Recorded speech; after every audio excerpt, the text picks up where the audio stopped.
So we're safe.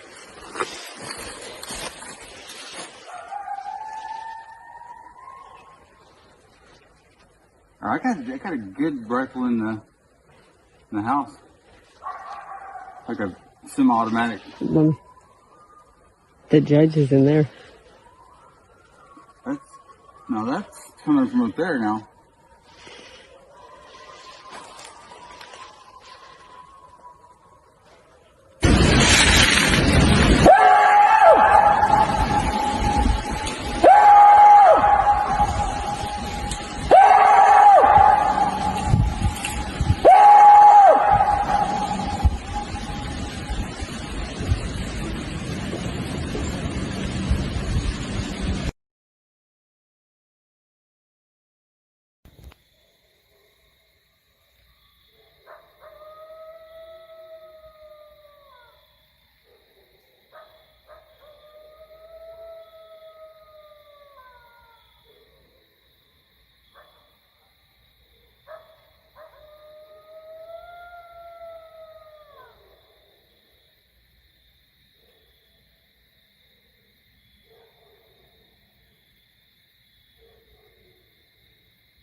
Are brute strength, strangling, breaking necks, biting, crushing, and decapitation, as well as drowning and suffocation.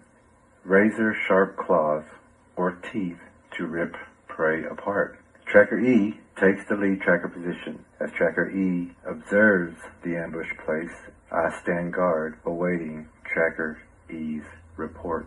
I found tracks and the ambush spot in the exact location under the bridge. I waited for my support, then observed for sound or movement. From the entrance, I could see the bridge, signs of struggle, and anything moving in the area. The cave was intentionally and strategically dug out and hidden. It was roughly L-shaped, approximately 12 feet deep on the stem end, and approximately 5 to 6 feet wide from top to bottom and side to side. I entered the cave and could almost stand upright. I'm 5'8" tall. I could see the shafts of light above shining through the holes I mentioned earlier. They lit up the longer section to the right or north so that I could see the sloping ceiling of the section being dug out in the back. The entire area looked well used with little debris. Looking upward, I could see reinforcing wood intertwined. My feelings informed me it was time to back out. My support was at low ready, so I exited. The way I had entered was too steep and covered in mud and not returnable, so I made my way down to the creek bed through a narrow runoff channel that was rib-high on the sides and full of roots, debris, sharp sticks, and snags from the knees down. We made our way back to base and also cast a set of juvenile Bigfoot tracks.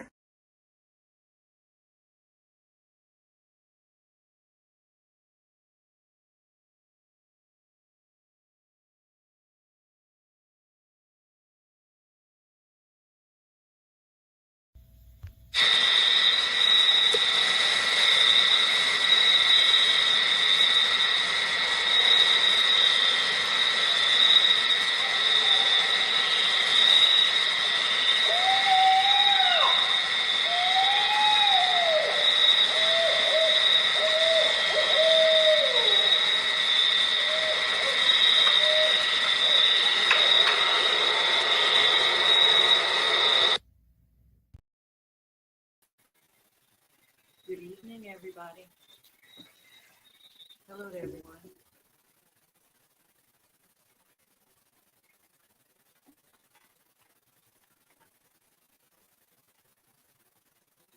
We have a very special guest tonight, but before we start, we have a couple announcements and also to open prayer.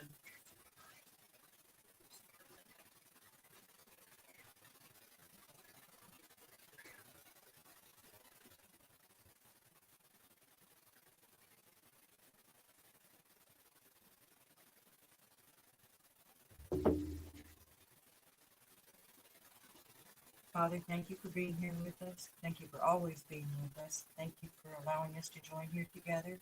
We thank you for your covering over all of us. We thank you for making us all warriors and helping us remember who we are in you. We ask just mostly that's just it, Father. We just want to thank you. We complain and ask a lot. We just want to thank you. In Jesus' name, amen. We have 3 Facebook pages: Oklahoma Bigfoot Predator Watch, Antlers and Surrounding Areas, Choctaw Missing and Murdered Woman, WOMB, MAN, and Sun Center and Database, and also the Lead Tracker E Facebook pages. And we have the Lead Tracker E YouTube channel, which we show additional videos that are joined with this channel. Thank you for being here tonight. Also, the Bigfoot documentary, the Bigfoot DVD. We actually talked a little bit about that last night in a stream that we it kind of took off on us. It was supposed to be a private chat so we could test some audio, mic, and video. Next thing you know, we've got 20, 30 people in the room. But we had a good time last night. But the Bigfoot documentary, it's a very important DVD. You need the DVD. You can order it, the description, through the description below and the links. Also, the link for our guest is in there also from the last interview and the video that we made for him. You might want to check those out. Great interview, and we're going to pick up from there tonight. Also, and you can order that Bigfoot documentary. Also, the Cashapp is on the screen. The morning tracker updates, we'll do those in just a minute as well.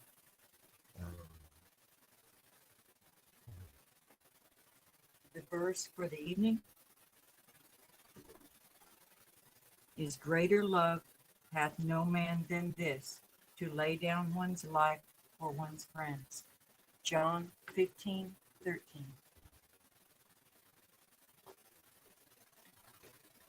So our guest is here. We're going to go ahead and welcome him in. And we'll get a update, and we'll do the comments afterwards. Let's keep the chats down. Let's give our guest the respect that he deserves, and let's listen to him. And we will have some questions also, and if you may have some at the end, we may be able to take some questions, but let's give the floor to our guest so he can share with you information that you have not heard of. And welcome, everybody. We're going to welcome our guest.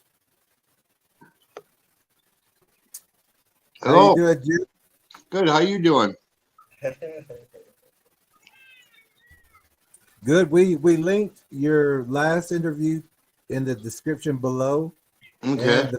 And the video that we made for you. Okay. So we anyone who wants to go back to that interview and review that whole interview again, you can. But tonight we want to have Jim give us a little bit more details of what he wants to share, because he does have a lot of information. And Jim, it's basically your floor now. So, but we have certain questions that we kind of want to why don't you guys ask me questions? I can't see the comments, so let me see if I can. I'm on my phone. I'm not on my computer. I'm on my phone. That's why it's so clear. Oh, okay. I mean, can you see them, or are they just small? Okay, let's see here. Yeah, I can see the comments now. Okay.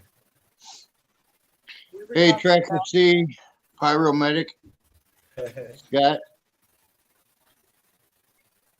Oklahoma Adventures. What kind of questions you guys got for me? I'm going. I'll researching this Bigfoot hunting this weekend. We have my equipment holds up. I'm gonna be live streaming that. Don't know about getting anything, but gotta go fishing to catch something.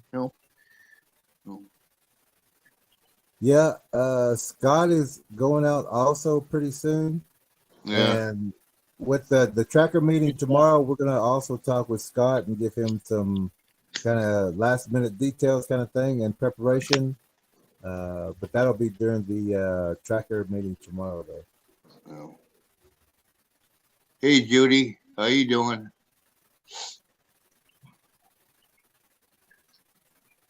So, what is it that we all want to know?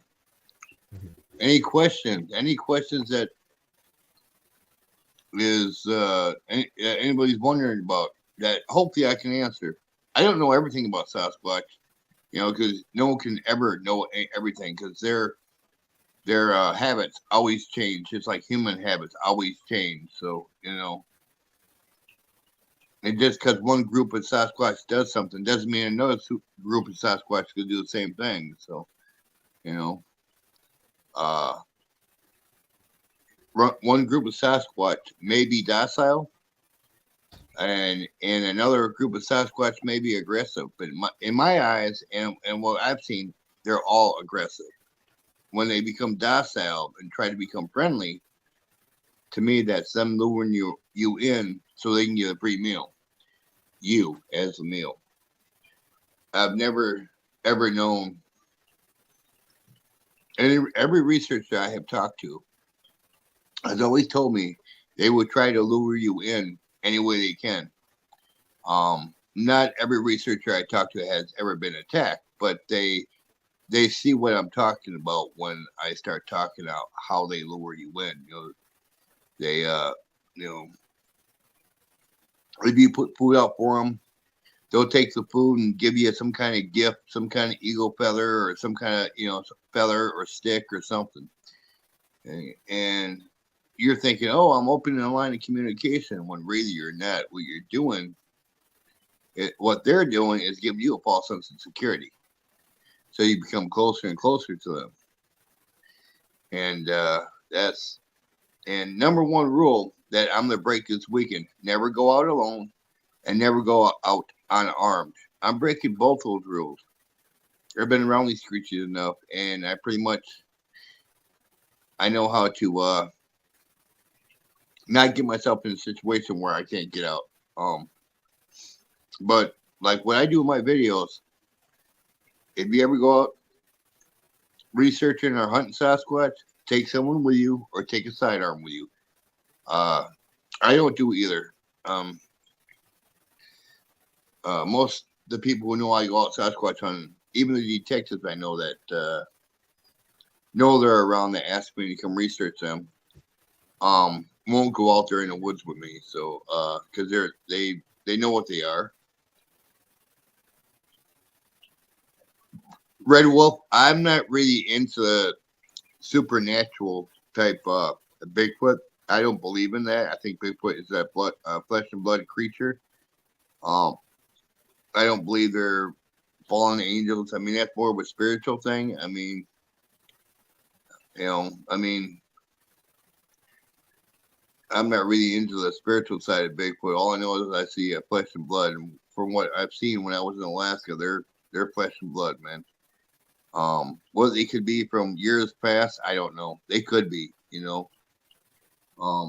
And I try not to get into the spiritual part of it. I get into the blood and flesh part of it, you know, and their behavior and their activities and stuff. I mean, a lot of people believe that they are angelic in a way, but I don't know. I mean, we don't know. We've never really been able to study them. Yeah, I know, Tracker. See, but he says I go by myself, but I'm always armed. I go by myself, but most of the time I'm not armed. I'll have a small little knife with me. And a lot of times I'll put myself in a position to where I won't be in a threat to them in any way. Now, sometimes, even though I try to put myself in a position not to be a threat to them, I do get rocks thrown at me. And when that starts, then I back off. Then I know I've stepped too far. So,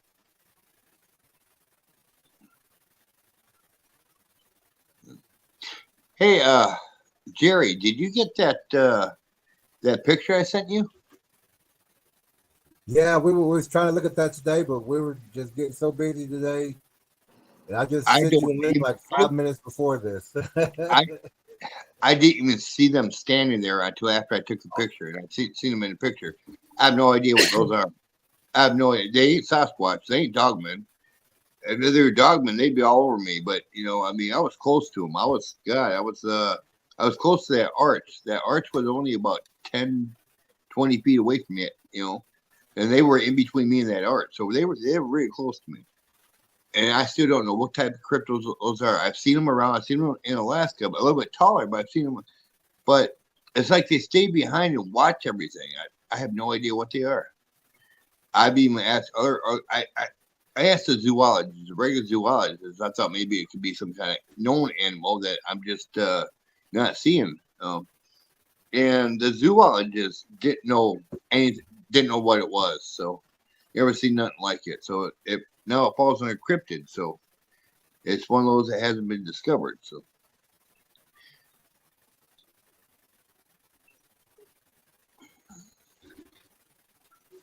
We're going to put the link to your channel in there so people can go subscribe to your channel and like it. And Okay, thank you. See everything you got. I've got It's truly a worthy channel. My channel is a multitude of everything. It's life's adventures, and I study and discuss everything about life, not just Bigfoot. I do ghost hunting. I do personal court cases. I do motorized bicycling. I do everything. I wanted to have just a Bigfoot channel and a ghost paranormal channel, but I'm into more. There's more about me than just the paranormal and Bigfoot. There's more to me, and I want to share as much as that, the other parts of me, with people. So, and it's like, I mean, you guys seen my one on this court case? I called this attorney out. It was so. I couldn't help it. I had to call her out. There was just stuff in that case that the public had to know about. Anyway, get back to Bigfoot.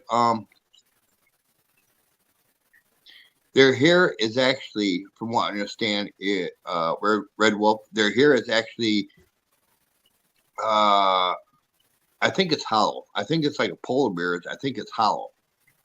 And I think that's how they're able to blend in. Because a polar bear's hair is hollow. That's how a polar bear can blend in. And I think Sasquatch's hair is hollow also. That way they can blend into green or browns or blacks or whatever, And I really believe that. So, but like I said, the military has caught a few and have studied a few. And that's kind of where I learned that their hair is actually hollow. That's how they can blend in. But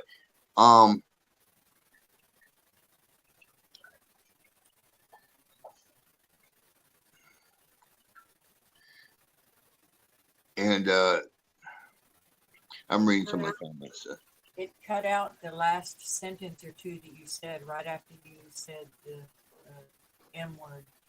Oh, okay. Yeah, when I was in the military, they caught a couple, and that's how I found out the hair was hollow. Military has been studying these creatures for years, but they got some in captivity, and that's how they found out they have.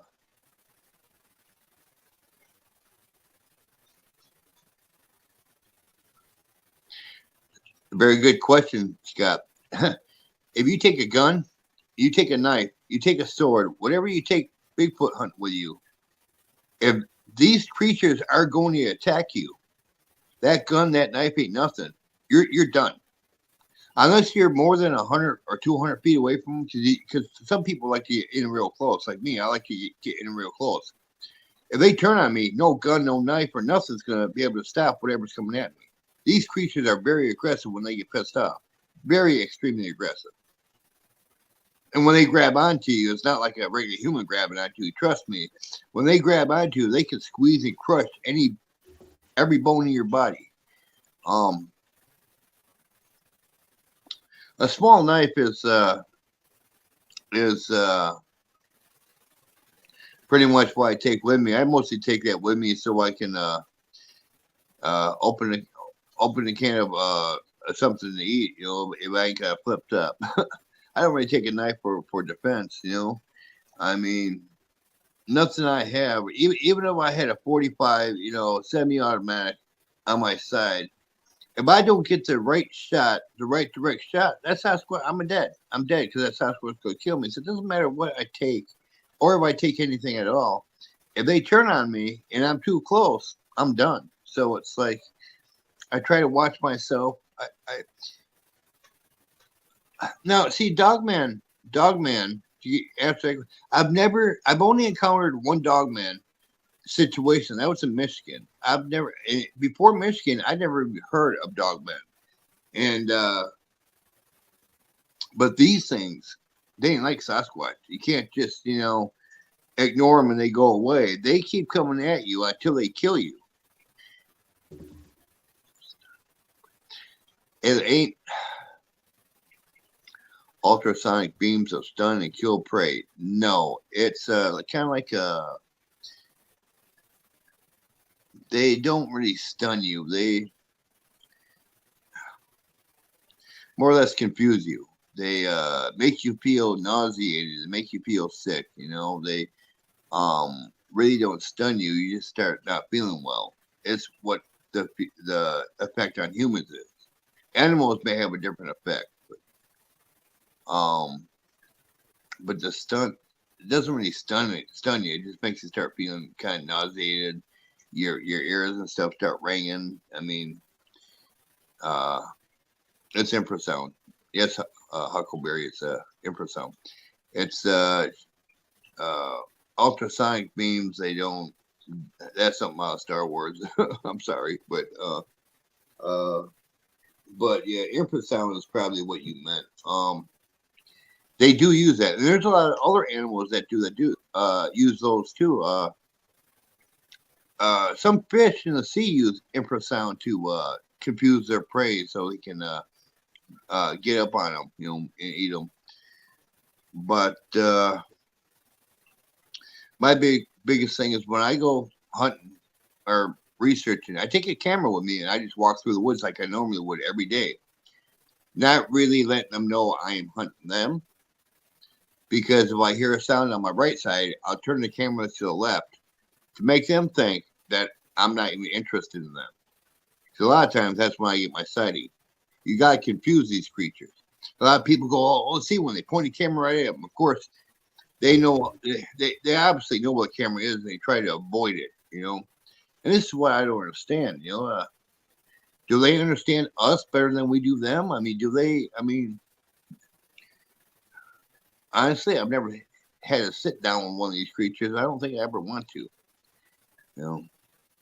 But them 24-footers and them 30-footers in Alaska, they were aggressive. They were mean. They were aggressive. There was no communicating with them. If you're in the woods alone and you see them and hear them, turn around and walk the other way. Even if going back the other way isn't where you're going, turn around and go back the other way and take a different path. Because if you're alone, you start hearing the yelping and you see the rock throwing, you keep going in that direction and you're in trouble. Especially if you're by yourself. Usually if it's two or more people, they really don't like to, they really want to attack two or more. You might go a rock throwing two or more people, but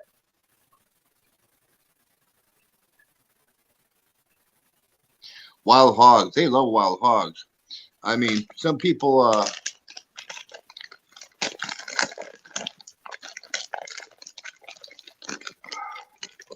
the teeth on these creatures in Alaska,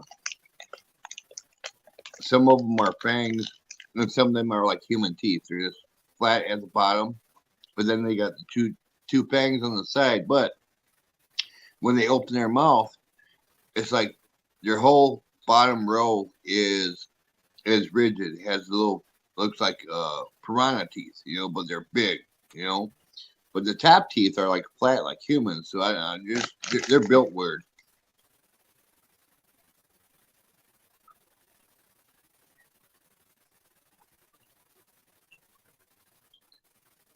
I mean, They know how to abate us. They must know what a camera is. Because every time someone takes out a camera, these things hide. It's like they have to know. And I believe that they even understand our language. But and when they yell our names or yell something out in a human voice, I think that's them knowing what they're saying, and knowing that that will get our attention, trying to lure us in. Because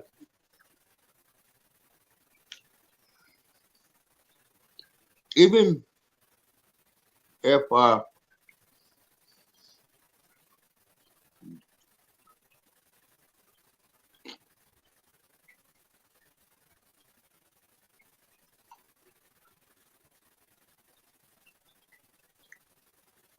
I have seen the red-eyed Bigfoot. I've seen red-eyed Bigfoot, and I've also seen Bigfoot with yellow eyes and like an orange amber eyes. Some people said they've seen green eyes, and I've never seen the green eyes yet. Yellow eyes actually believe are the common one that most people see, and sometimes they look red. But if you see one with red eyes, you'll know it because they're the more aggressive ones.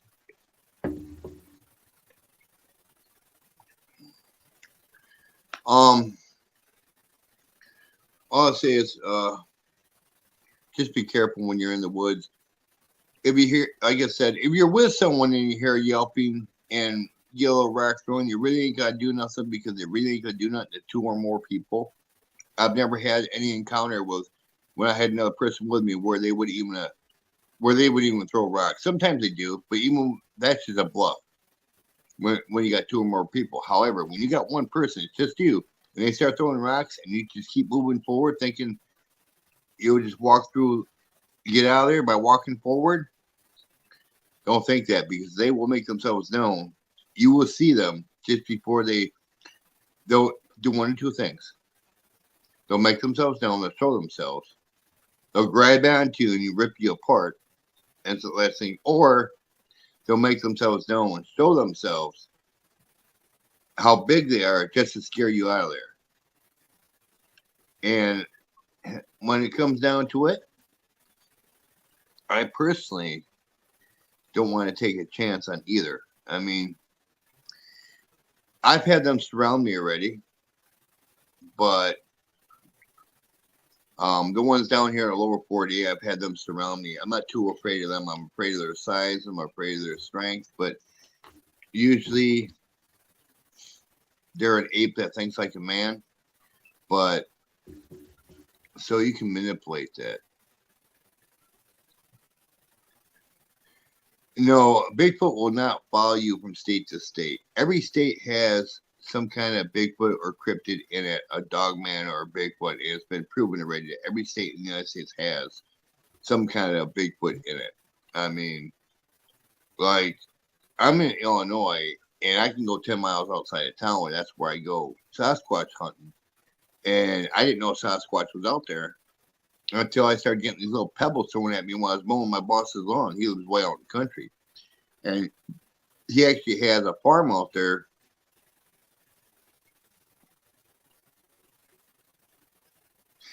Yeah, horse teeth, which are flat. They're kind of flat. Kind of like human teeth, flat like that. Slightly pronounced size. Like I said, now Sasquatches are built the same. It's there's different areas. Sasquatch are, now a Sasquatch group of Sasquatches look alike. I mean, as far as following you from state to state, that they won't do, Judy. It ain't like a ghost where it will follow you. If you get in a plane in Florida and fly to Washington, they ain't gonna follow you. Okay. However, you'll probably see some more in Washington State. That's the Northwest. So but they're in every state. It's been proven they're in every state. And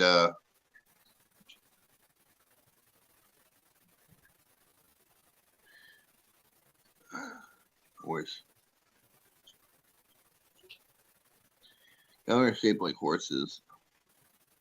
He was 5 foot behind me when I turned around. Real pronounced eyes. Yeah, that would be a little bit too. How tall was he, Tracker? See, 11 to 12 tall and 12 to 1,300 pounds.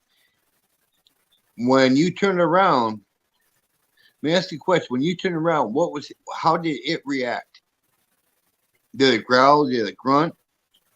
Did it sniff the air? What did it do?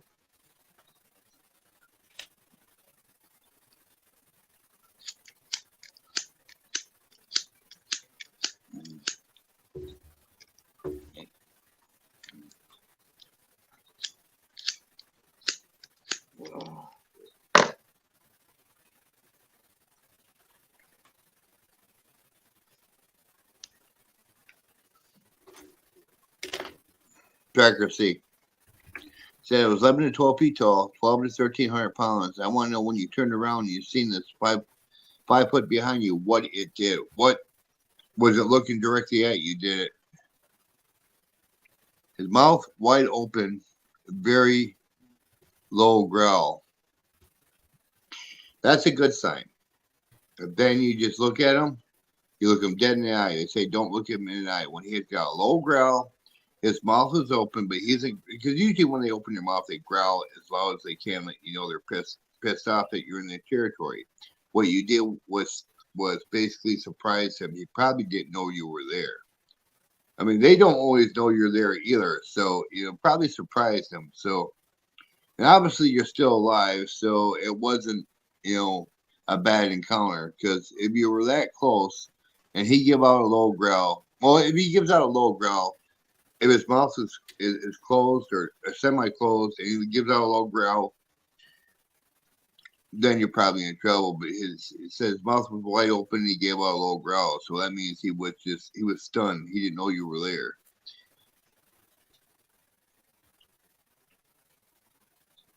What? Did he attack you at all?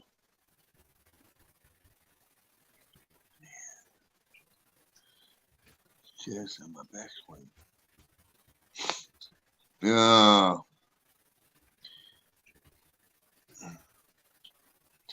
You are lucky, very lucky that you're even still alive, man, because you sink your hook to my chest, man, we'd be brawling. I don't know how to, other than shooting them and hitting them with an axe, I've never really took a fishing hook and put it into anybody's chest, so I wouldn't know how to. You passed out and he stole your fish. Okay, he was after your fish then. He wasn't after you. So that means he was more of a docile. He didn't know what to make of you. He basically, you ain't a threat to him, obviously. So, he just wanted your fish. So that was a lucky situation. It's 9 times out of 10 when I hear that story from someone, from a father and son, or if they're out camping in a way out wilderness, and they'll want to fish and they'll stomp their feet and stuff, and I know they're there, and 9 times out of 10, the Sasquatch will come down, either steal the child and the fish, or steal just the fish. And sometimes though, from what I have, the reports I have got, that were labeled bear attack by the DNR, so Department of Natural Resources. The wife or husband go missing along with the fish. So gee, I wonder why you stick a hook in my chest. I'd do the same thing. I mean, he's a little pissed off, but all he wanted was the fish, so it wasn't too bad.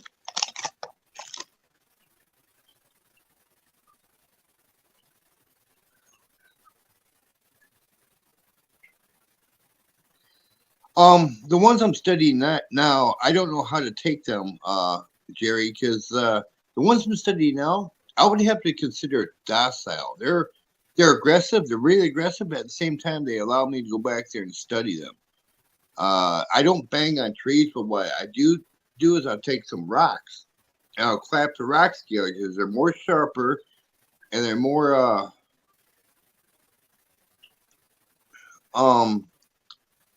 they got a more sharper sound, and they will actually answer back to a rock knock than they will a wood knock. And I can study them a little bit. I mean, I haven't back here. I've seen the head of a couple, but they never came out and they never came out and actually showed themselves fully to me. So I'm not where I'm studying it now. Not where I'm researching them at now. Actually, that's here. It's 4. Is it 4 miles there? Another 4 miles past. About 8 miles from here. About 8 miles from here. They're right up close to town. I mean, I go out to Pecatan because that's a small little spot in the road. It's a small town, about 400 or 500 people, but there's farms around there. There's plenty of farms. And the reason the Sasquatch are in the area is because they follow the streams, and there's plenty of cow streams and stuff going through the properties and stuff. And they come off the Mississippi River. And of course, we have also studied and understood that Sasquatch follows the rivers and the streams. So that's how they end up getting into, places and stuff.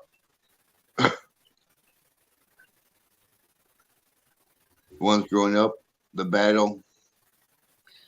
Afterwards, at your home area, we're all aggressive. All except for the ones I'm studying now. The ones I'm studying now, I don't know what to make of them. I really don't. Do you ever dream of Bigfoot? No. At first I did, and they weren't very good dreams. But the ones growing up, they kept taking our hogs and our chickens and stuff. And yeah, they scared me when I figured out what they were. And they were never friendly to us. They would always be aggressive toward us because they wanted our livestock, and we were doing everything we can to stop them. So in the battle, they were very aggressive. They were mean. They were aggressive. They wanted us for a meal. They wanted, they wanted us for a meal. The ones in Alaska, I mean, I don't tell you the truth. I'm surprised we all didn't die because it was like these things were twice the size anything in the lower 48 has to offer. These things were more aggressive. They were a hell of a lot stronger. I mean, they can take a tank with one hand and flip it upside down. I mean, these things were just unbelievable. There were all kinds of different types of Sasquatch in this group. There's big ones, small ones, and there were some that were only the 9-footers. But I don't know if they were just because these other creatures were so tall, they were just juveniles. I don't know.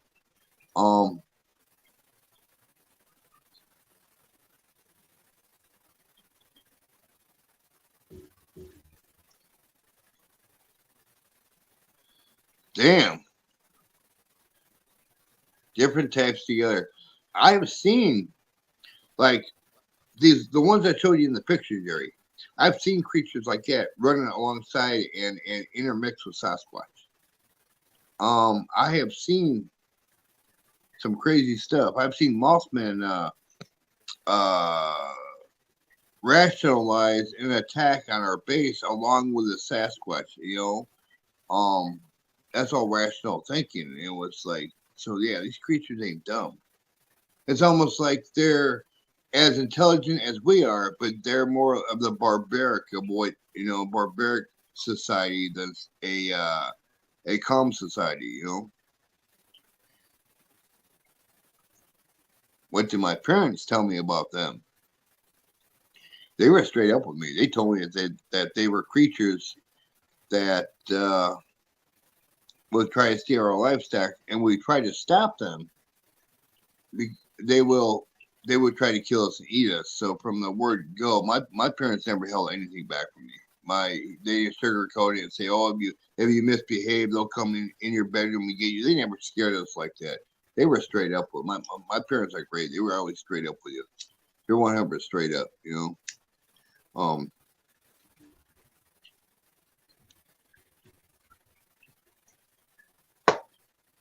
Tennessee, Kentucky, Bigfoot. How you doing, buddy? My dad told me to shoot them in the head, but it wasn't just in the head, it was between the eyes. Because my dad apparently shot this one in one eye, nothing happened. Shot them in the other eye, and nothing happened. And then he shot one between the eye, right between the eyes, and it dropped. It dropped like a sack of potatoes, dead. And it was like the only vulnerable spot to actually kill them is right between the eyes. And which, when you figure, if you hit the eyes, that the brain's right there, not on these creatures. They got actually a bone behind their eyes or around their eyes or something that actually protects from getting their eyes shot out. You know, the one that we shot, I guess my dad dissected it, him and his friends. Of course, he wouldn't let his kids near it when he did that. So I just had to go by what he was saying. So, you know,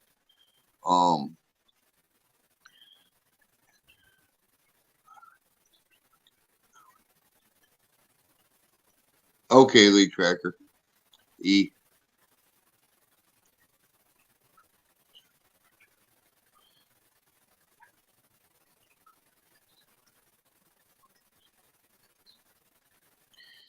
It wasn't that we missed, Jerry. It wasn't that we missed anything. The fact that some of these creatures were just built so hard and so strong that when you shot them, you could shoot them between the eyes all day long. And you would have to shoot them 3 or 4, the bigger ones, the more thicker ones, the more built ones. You had to shoot 3 or 4 times between the eyes for them to drop, but they will drop.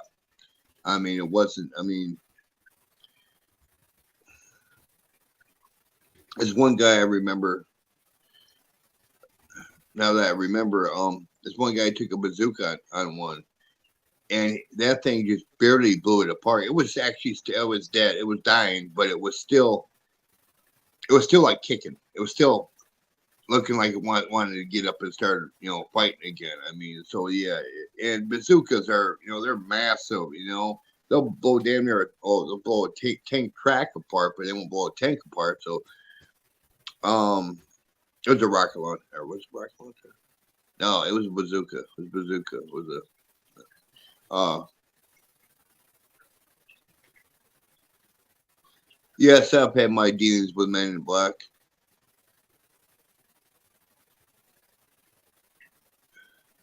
I've had so many encounters with the Men in Black. Every time I go out now, or every time I notice every time I go on YouTube, I get someone watching me, because there's a little thing in the corner of my screen that apparently only I can see, that whenever I go on, there's like, it almost looks like a government logo of some sort, you know. It's on my channel. It's not here, but it's on my channel. And it's weird. It's like, I know they're watching me. They're waiting for me. I talk about the stuff in Alaska, my military experiences all the time. The thing is, a lot of my stuff is so far-fetched because even the technology we had back then to use, we don't even have that stuff now, half that stuff now. So it's like, you know, they're more paranoid than we are. So, you know.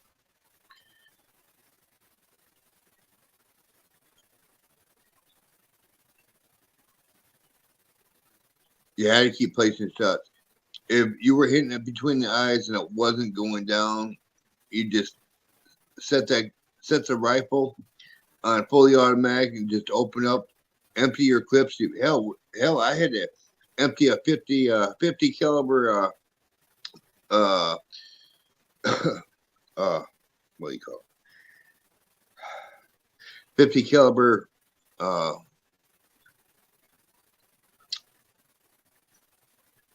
rifle. I want to call it a rifle. It's a machine gun that sits on a turret.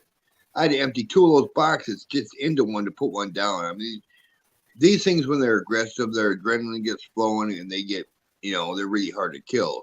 So it's like, some of them you can put down with a couple of shots to the head, a couple of shots between the eyes, but those big ones, they're just. We even had a flamethrower till we ran out of juice, till we ran out of gas. These things don't burn. I swear to God, they'll get hit with fire. Twice I did, Tracker, see. Twice I did. But I told him I'm not going to shut up about what I know. I mean, everything I've seen and everything I've seen up there. I mean, the men in black.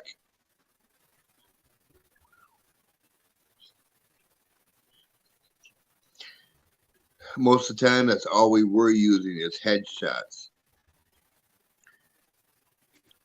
That's all we had. That's all we had to go on was headshots. And a lot of times they were putting a lot of them down, but some of them would go down with headshots or in between the eyes. They weren't going down, so we just had to double up. You're right, double up on the weapons and just open up, load up the fully automatics and just fire till they go down. And let me get back to this flamethrower. We hit them with a flamethrower, and it's like you figure they have hair, it would burn. The futuristic weapons we had, we were trained for about 20 minutes on them. All they were was like a laser, a phaser sort of, but it was basically you put your hand on it, and there's no real trigger on it. It went off. You had to wear this like thing on your head, and it basically every time you thought of it firing, it would fire. It's kind of like read your mind type deal. It's very futuristic. For 1984, it was very futuristic. That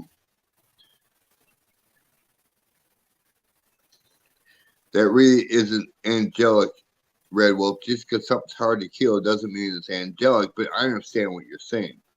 The weapon stunned them. It was supposed to, I don't know, it was supposed to, it was both male and female, tendency. It was both male and female.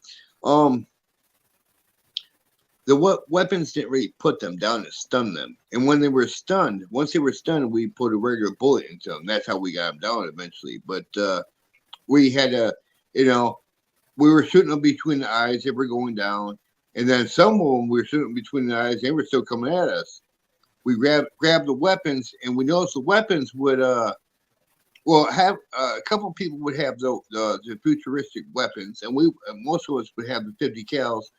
And they would hit it. And when we figured it out, they started hitting them with the futuristic ones, stunning them. And as they were stunning them, we were able to put them down. So, we tried to run this one thing over with a tank. He got up and just pushed the tank off like it was a toy. It was creepy. It was just weird. I mean, they grabbed onto the first row of men. They just started ripping them apart. As they were ripping them apart, they were pulling out their hearts and their livers, It was I thought of where to hit them. After half the base was dead, it didn't even come to me so I wanted to grab the gun. I got the first one between the eyes, and I said, hit him between the eyes. One shot, one kill. And the weird thing about it is it was working for a while, and it seemed like the bigger ones that came in, and the bigger ones than those that came in, it almost seemed like they were stronger or tougher, and we couldn't do that anymore. So we had to figure out. This was in Alaska, Red Wolf, at a secret base. The coordinates I'm not going to give out. If I give those coordinates out, I guarantee you that MIB will pay me a visit permanently if I do that. So it's a secret military base. You will never find it. there's plenty of. It's not too far from. Let's put it this way: you'll never find it. You can hunt till you're blue in the face.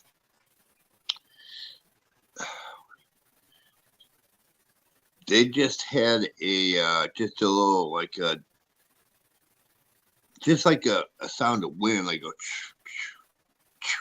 So it was just sound of wind. You can't even hear that. That's real loud compared. They were really quiet. The weapons were really quiet, but they would stun them. Actually, the weapons would kill some of the Sasquatch, but it seems like the bigger they are, the stronger, the tougher, the more resistance they have to any weapons. So it's like, yeah, we had a. I still got a tracker. See, I still get it every once in a while. I'll hear a sound, and even though I don't have my service rifle with me or my service sidearm with me, I'll act like I want to grab for it. The base had a holographic top over the top of it, so you can fly over it with a helicopter, you can fly over a plane, fly over the top of it. You won't even know what's there. It had a holographic imaging system, and in fact, the base, from what I understand, from what people have told me, is still active. It's still, has a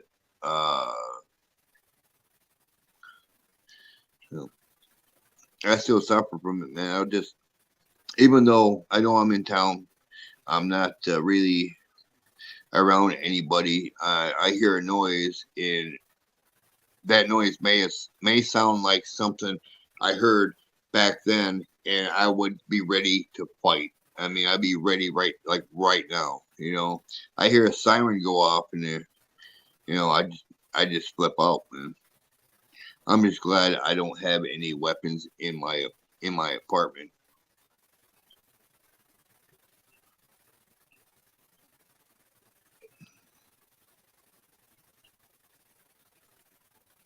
Yes, from the word go, from the time we entered the base, we were told we were there to protect the Greys, the gray aliens.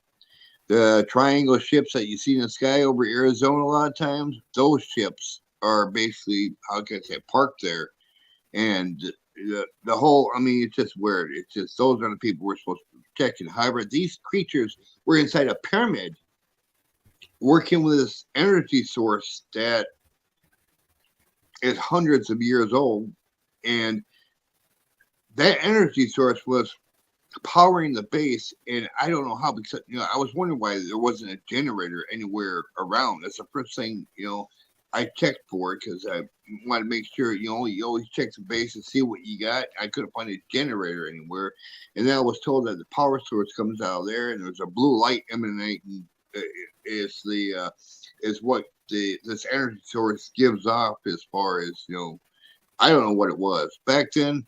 Well, nowadays we probably consider it some kind of nuclear reactor. That's probably about the closest. It wasn't nuclear, but that was the closest thing I can explain to what that was. Which is weird. They were in there working with us. They were. And it was keeping up the shields. It was keeping up the time distortion, because in 84, it was 84. In fact, we only thought we were there for 2 years.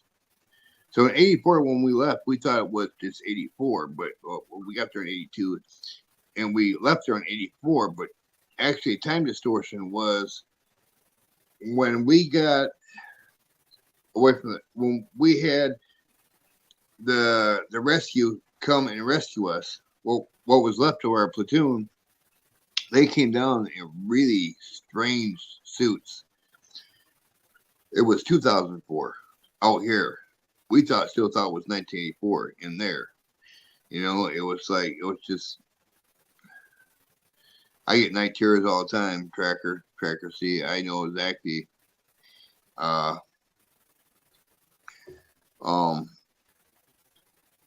When I found out that they didn't use Hueys anymore, I'm like, what do you use now? They use some kind of transport. They had jets on them. I'm like, blew my mind.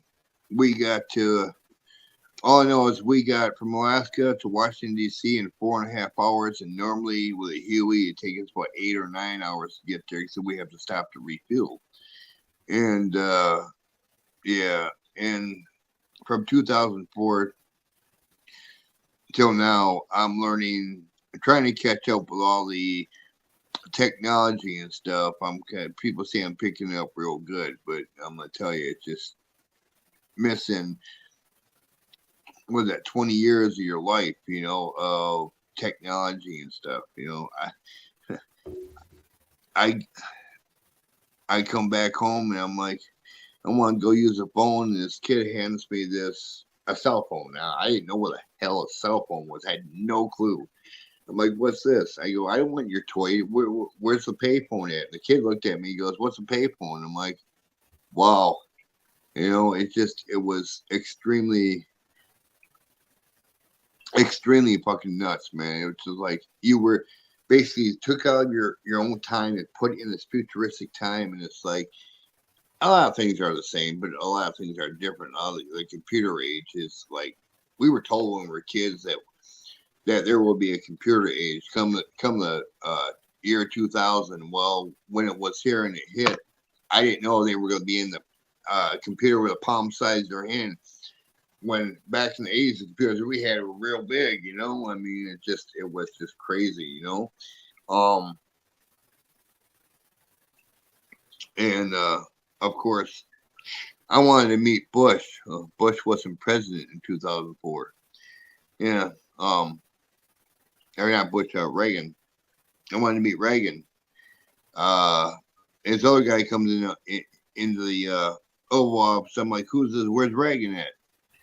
And that's when they told us 2004. I think it was Bush. I think that was Bush we met. I'm not sure. Who was Bush? Who was president in 2004? I'm trying to think. God, my mind's so blown. Whoever the president was in 2004, that's who we met. I don't keep tabs up on that. And then I find out years coming down the road, that after about a year later, I heard that Donald Trump, and all we knew about Donald Trump when we growing up was he was a multi-millionaire real estate, mogul. That's how we knew about him, and but then they said he was entering the politics field in 2016 he got elected. I really don't keep up, except when news. I mean, when they had Trump up there, all they did is use Trump's name to get clout. That's all they did.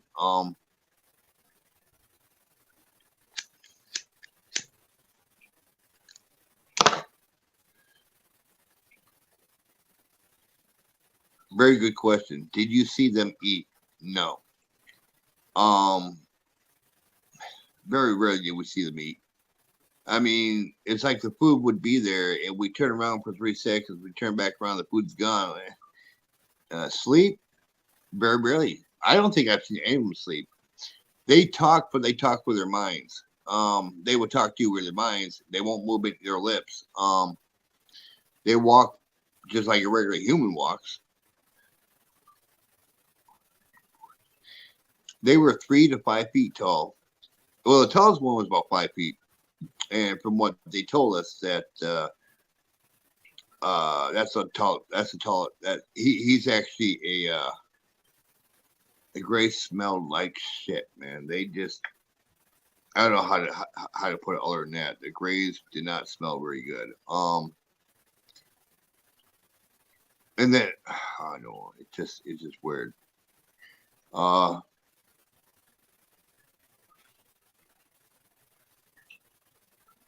The Grays had some kind of mind thing where they can talk to your mind, where they can either talk to you or talk to the group you're with. It was weird because they can single you out, just talk to you, and only you can hear them. Or they can single out the group and the whole group can hear them, but they would never, like demons. Well, not so much like sulfur, and not the.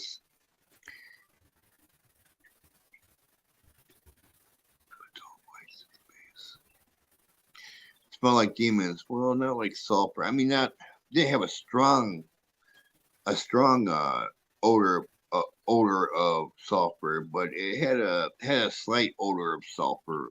Lead tracker E and tracker C. Were there any of the tall whites at the base. There was two, I think, two tall whites, but they never came in the base. They stayed outside the base like they were controlling everything. So, you know.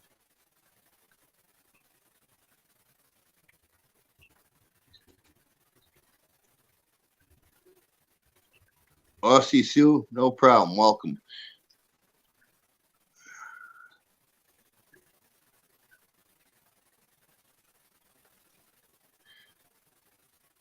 Are you leaving, Red Wolf?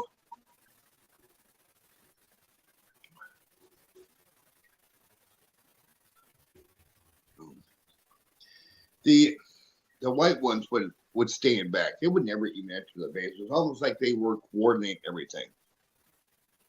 Because every time before an attack or while they were attacking, they would like yelp or do something, and then the Bigfoot that were around would go off what they're saying, and it's like, you know, whatever they're saying. White ones, yeah. Two real tall white ones. Now these ones were a good 30 feet tall. These were huge. They could easily, you know, they never came inside the fence. Even though the fence was open when all the rest of them came, they never came inside the fence. They came up to the fence, but never came inside. It was like they were coordinating everything.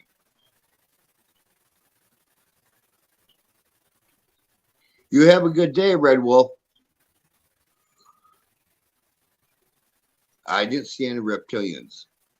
There may have been there, but trust me, I was too busy saving my ass from really knowing. All I see is a lot of fur, a lot of blood, and a lot of guts, man. And hell, the aliens went inside this the pyramid and shut this big brick stone door behind them, and I'm like, I don't see why they didn't open that up and let us come running in there. That's what I don't understand. Well, you have a good day at work, Red Wolf.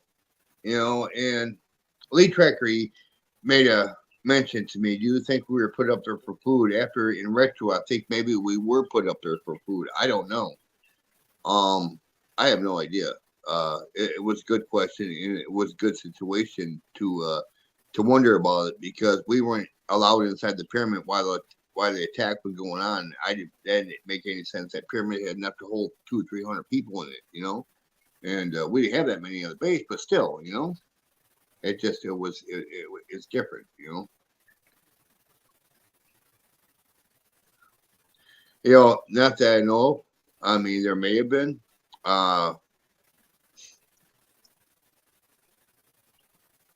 There may have been things with horns. I don't know. I haven't seen.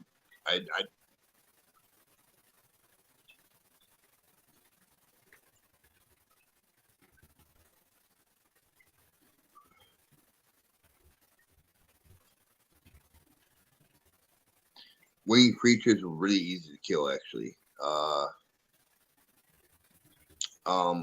Although once they dropped their boulders or whatever it is they were throwing at us, were the winged creatures easier to kill? Is what Linda asked from Texas. They were pretty easy to kill.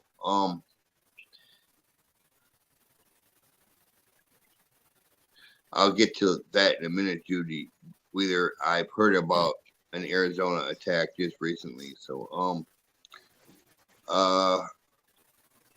winged creatures are pretty easy to kill. We only shot one. After we shot the one, it seems like they backed off a little bit. You know, they didn't really. When they attacked, they just attacked to kill. They weren't out to eat anybody. We believe they were probably vegetarians. That's what the belief is. We don't know. We never got any real much data on them, except they were coordinated to fly overhead and drop sticks and boulders and everything else on us. I mean, that's all I know as far as the Mothman. You know, it's like, and then one was shot with a high-tech weapon, the alien weapon, and it died right away. And of course, when we shot it with a 50 caliber, it died right away. Another one. But after those two died, we didn't see them. They didn't come back over. It's like they were afraid or something. So they didn't come back over. Then we had to deal with just the Sasquatch. So, and there was just, they just come in groups. They come in one group at a time. Like, it was almost like these two outside were sending in platoons, separate platoons at one time. And there were still like hundreds of them outside the fence. Hey, Junior. And it was just unbelievable.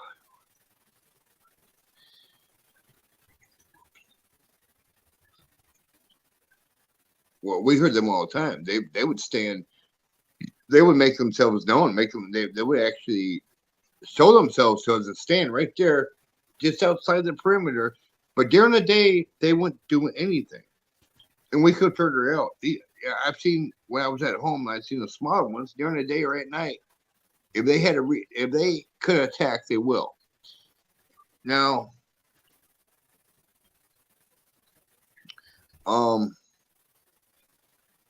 it was all at night. It was all at night, It was all at night. The creatures attacked at night. They could see better. I found out that Sasquatch could see better at night, like we can see during the day. That's what makes them an apex predator, because they can hunt at night. They can see at night. That is their daytime.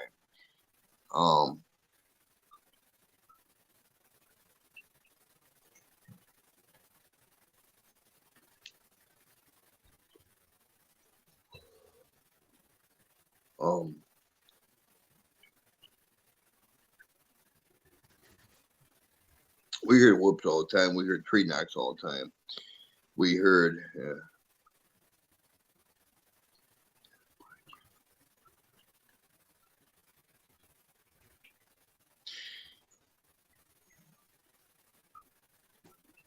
I know the one you're talking about, Barry Browning. That's the known one. People know about that one. That's known by everybody. The one I was at, no, it didn't look like that. It made that one look like a small, tiny sandcastle. This one I'm talking about was huge. It was more of a tannish type color, you know.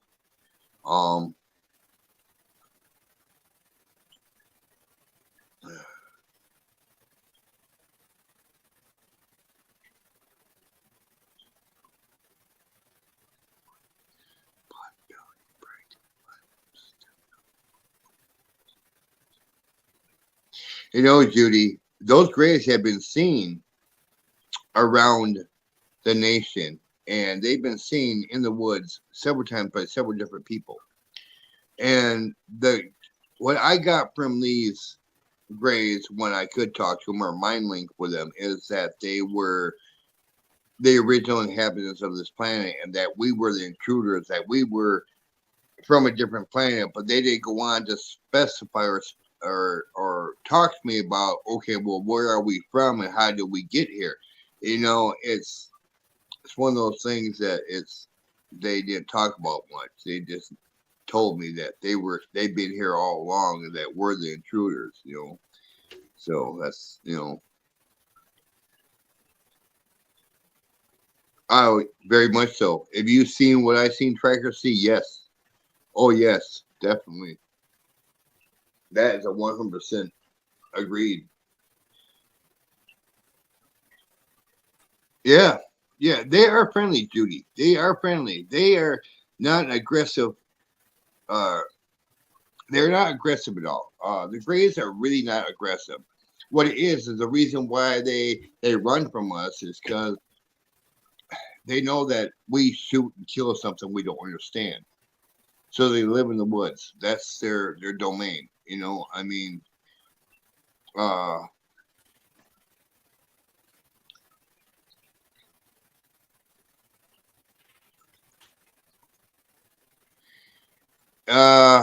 no, I don't. But I'm not gonna put them out there. I'm not gonna put the coordinates out there in case they are the real coordinates. I mean, I never went back and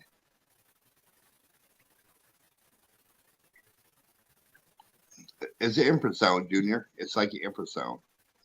It's makes you nauseated, makes you sick. You know, it gives you a ring in your ears. It's designed to confuse you, you know, so they can attack you. And trust me, there was enough of that going on. Everyone was getting nauseated and stuff that night. I mean, these creatures stunk so bad. They say down here they say they smell like meat and rotten eggs, but up there they smell basically straight up like rotten eggs, like someone who took a dump and didn't wipe for a week. I mean, they just stunk. I mean,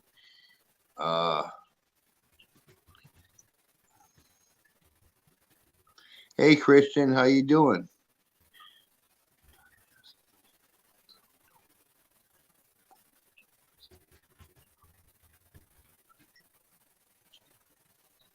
Yo, of course I know they lied to those they use. I know that lead tracker.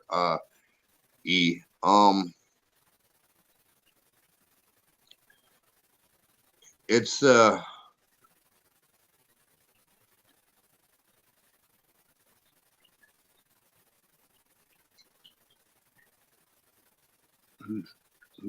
got soft tissue in the midsection? The females do have a soft tissue in the midsection.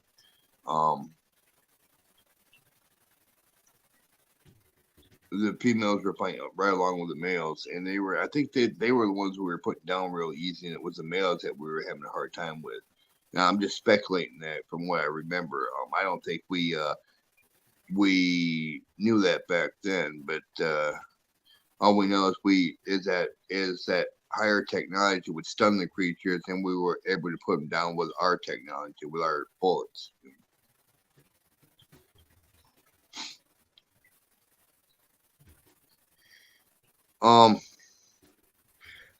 I really didn't watch them eat. I mean, like I said, I was more, gathering detail and info on how to put these creatures down. I didn't really, no juveniles or little ones in battle. They were all outside the fence. They were there, but they were outside the fence. They were eating people alive. They'd walk up to soldiers they could catch. They'd rip their heads off and they'd just chew on them. I mean, literally just. And sometimes they would fight over. They'd even cannibalize their own kind. I mean, it was just nuts.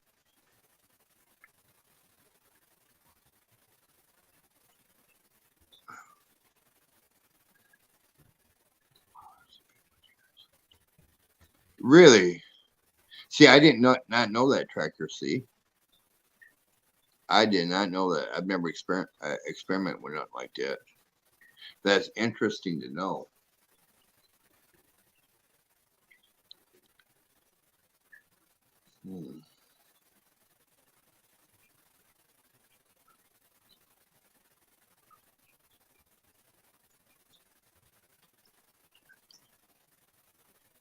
No. It would be great to throw it back at them, but the thing is I think they're immune to any type of infrasound. Because if they give it up, they would have to have some kind of immunity in case another Sasquatch tried to do that to them and some kind of, if they were fighting, so oh,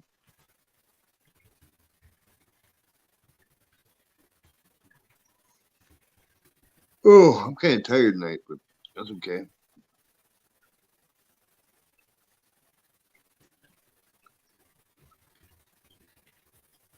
I had 3 sides. It was a 3-sided pyramid. And it was huge on the inside. The tip of it was out above the ground about 40, just above the fence line. But the rest of it would look like it was all buried in the ground. You had to walk downstairs. And it was but yeah, I don't think there's one person. I don't know if I could ever find it again. I don't know if I would have the money to go and trek through the woods and find it again. Tracker, see.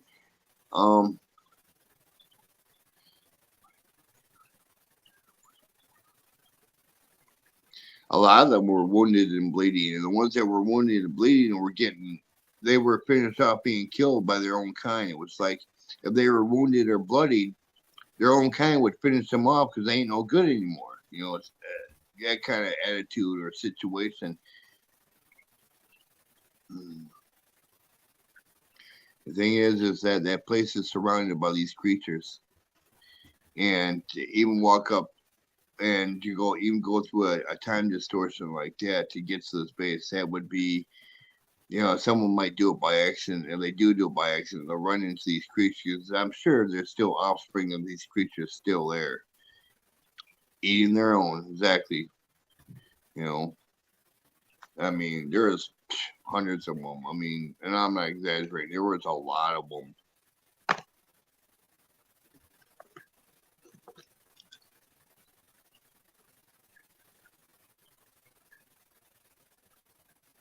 Exactly. That's so true, Jerry. I don't believe Bigfoot and other dimensions. I don't believe that.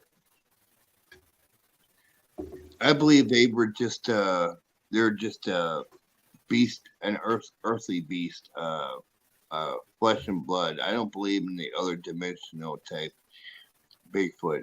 Some people believe they're from a different dimension, but I got a lot of questions about that. So, you know.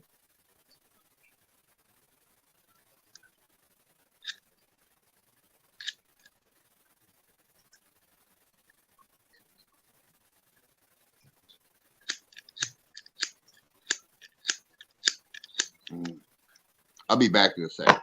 Come back 1 sec.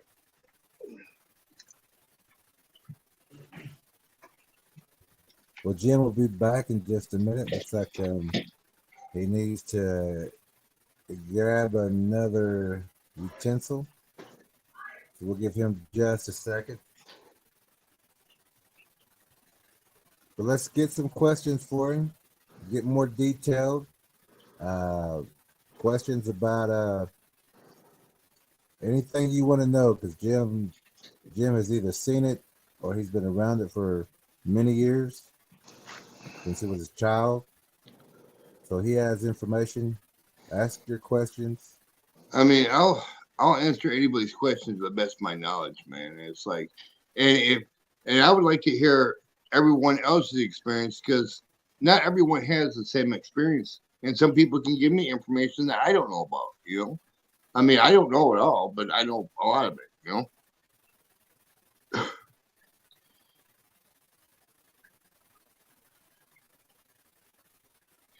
Judy, that's, like I said, that's I don't know much about that. Trees being portals, like I said, I don't believe in other dimensions. I know other dimensions exist because the aliens have told me they did, but as far as these Bigfoot being able to go back and forth between them, I don't believe that, you know.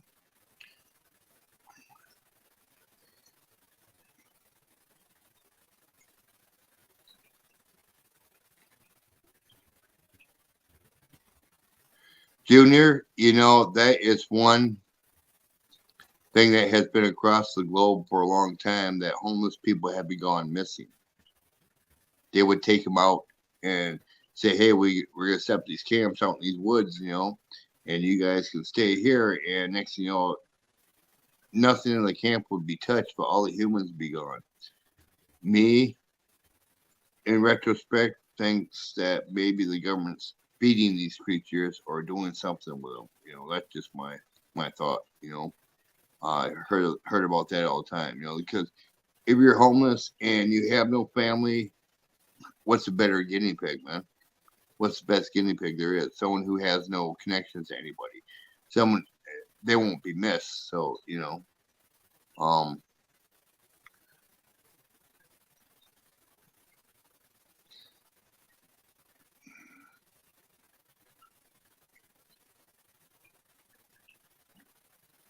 go ahead, Jerry. I didn't mean to interrupt.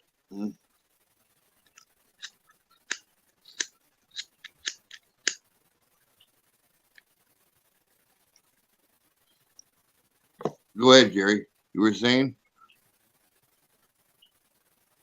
Oh no, I didn't say anything. I was Oh, okay. just, Okay. but I've been typing my questions in so that they will be here in the when someone comes back and watches, they'll Yeah. read the chat and these questions will be here.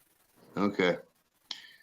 Were you with a squad who left the door open, or was it another squad on patrol? Oh, it was. I was with a squad that left the door open. The guy in the back left it. He was supposed to close it, and I don't know. They forgot to close it, and all it took was a few about an hour or so. When the sun went down, boom, they just hit it. That gate was open, and it was just, it was, there's supposed to be two guys in the back that checked it. One closes it, the other one double checks to make sure it's closed, and neither one of them did their job. So, yeah. But in retro, I did a lot of thinking because I've been talking to people. They might have did.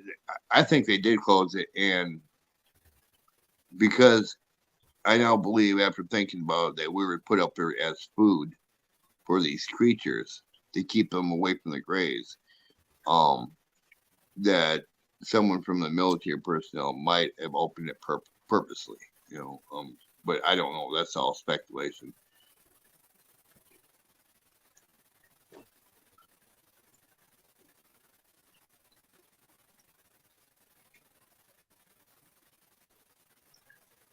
Yes, Junior, I heard about that too.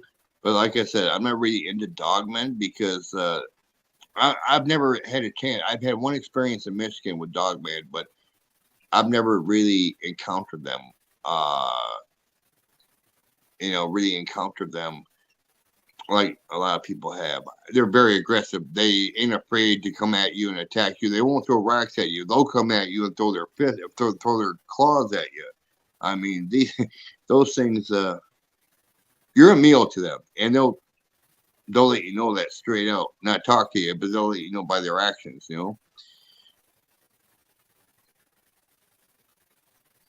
Other than that, were translucent. I've seen predator creatures that were translucent. I've seen a couple of translucent beings, but they didn't come inside the gate. They weren't really translucent. You could see them, but they were kind of. It was different. I don't know how to explain those creatures. They never came inside the gate or took part in any battle. They just like stayed and like they were like waiting to see what transpired. I don't know if they were waiting for scraps or what they were doing, but we've never had any real aggressive encounters with them. So it was mostly the Sasquatch. As far as the dogmen, some of them, one of them came inside the gate. I think that's the one that I'm believing that's the one that attacked one of the wounded Sasquatch and started ripping him apart. That's when the other Sasquatch jumped him. He gave us a few minutes for me to get the 50 caliber, and I think that's when we started shooting in the head. First thing we did is shot the very aggressive one. It's the 13 Carolina attacks. All I can say is that I heard through a group that I was in that there were 13 attacks in the Carolinas, and that's all I know about them. That's all I know about them. I heard that 13 people went missing that night, so obviously they were food. So,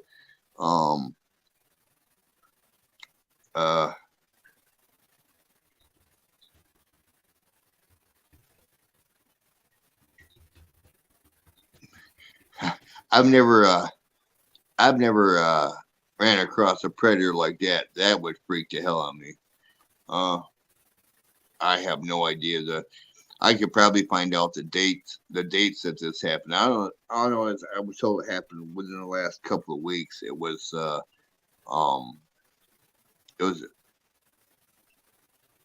last couple of weeks for like dogmen and Sasquatches, roughly mating season. So, and they're more aggressive then, and they would want more food for to give as gifts for their mating rituals. So, you know, and it's springtime, so you know, it's like it's not too abnormal to hear about people being attacked or killed or devoured by any of these creatures, you know, during this time of year. So, you know.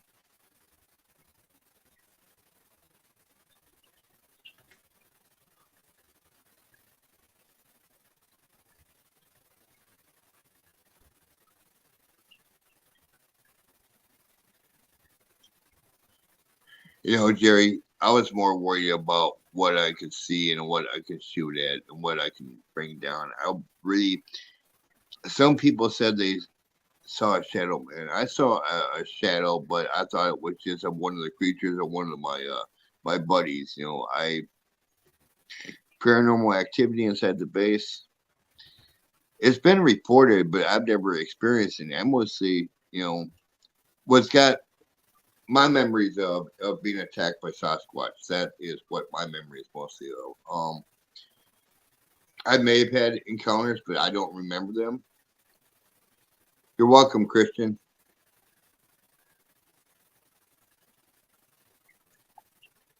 I mean, there's cryptids. There's cryptids in South America that I wouldn't mind studying, but they are more of a they're a Bigfoot down there too. They call them something else, but they're very, very, very aggressive. And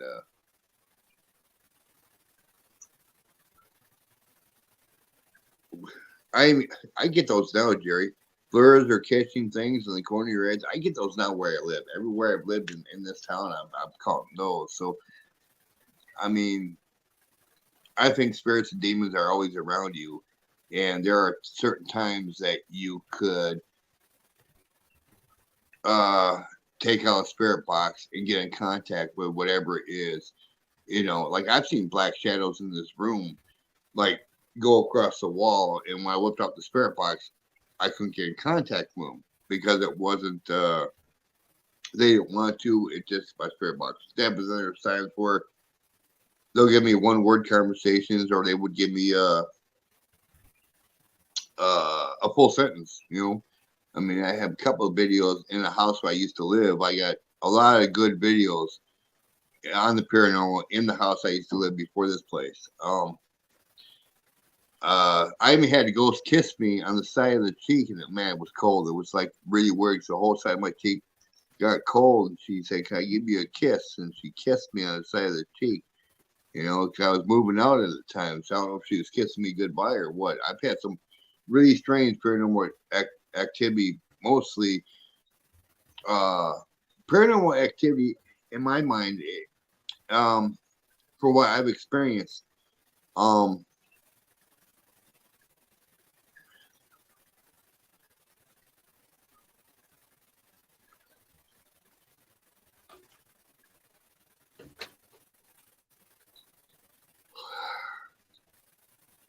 Okay, I've already explained what orbs are around Bigfoot. Huh. Okay, when you see Bigfoot, people are saying they say orbs. Now, this is one thing about Sasquatch that people don't understand. When a Sasquatch is in an area, there are caves, okay? And wherever these caves are, more than likely, they are methane deposits. Sasquatch can go into these caves in the methane deposits and actually sleep, and the methane won't bother them. It would kill us. So they're protected in there because they know we can't go in there.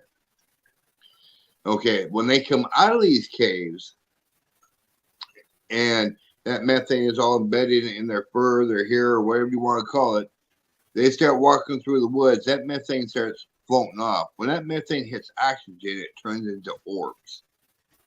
And I believe these are the orbs people are seeing.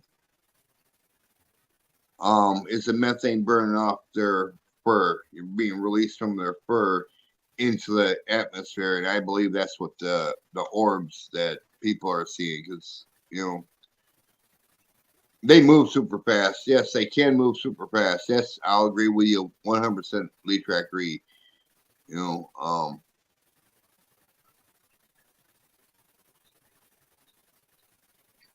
Oh. Oh.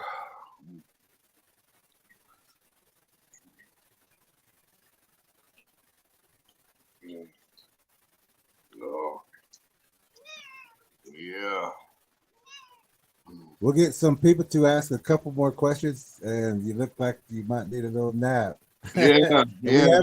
We have been on here about an hour and a half with great questions and great information.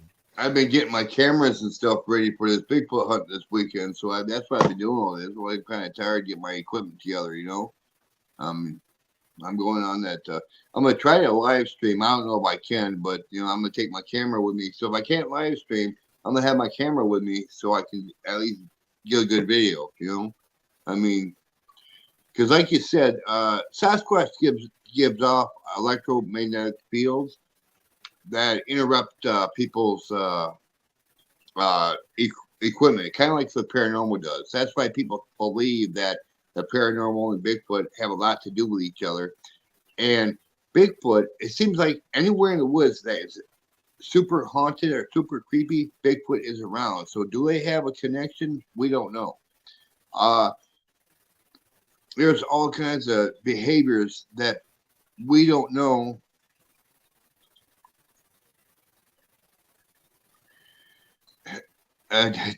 We don't know much about Sasquatch and what, I mean, like I said, we haven't been able to really open a line of communication on why these creatures or what these creatures are or who they are, or, you know, did predators barrel over people or did they jump on people? They did both. They did whatever they could to get their meal.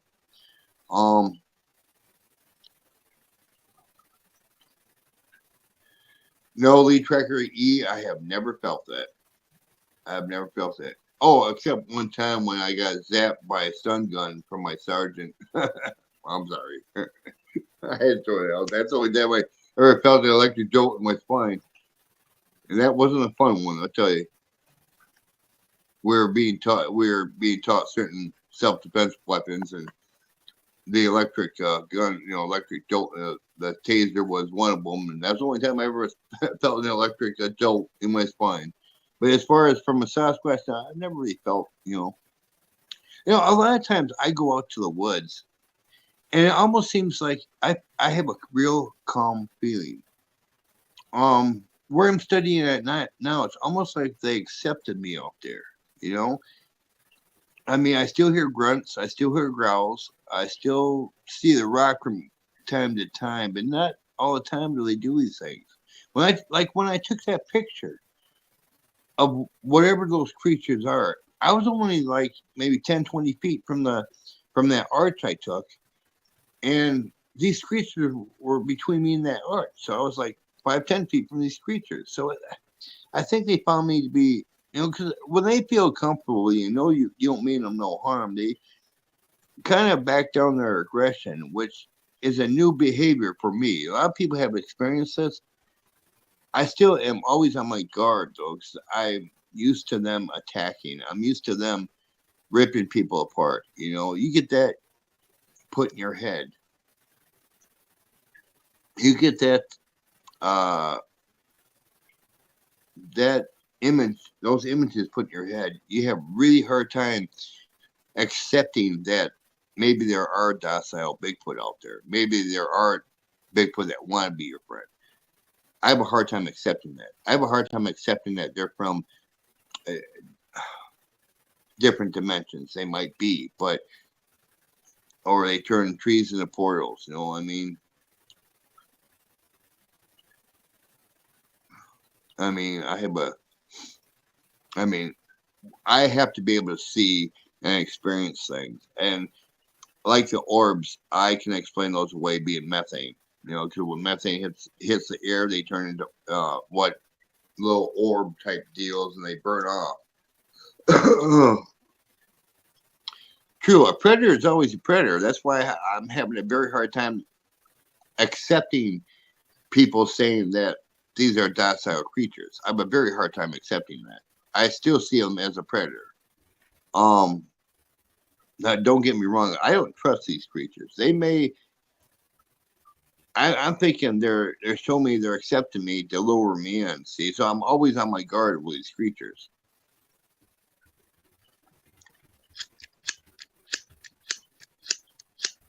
Oh God, I need to go later.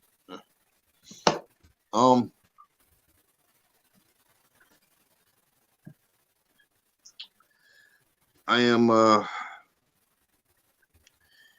pretty much. Anybody want to know anything else?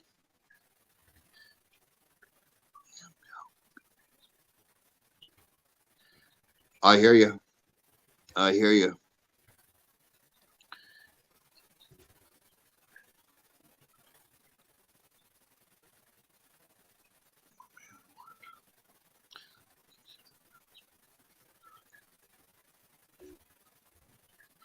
Okay, I always feel that the knocks are for location, and the whoops are for announcement.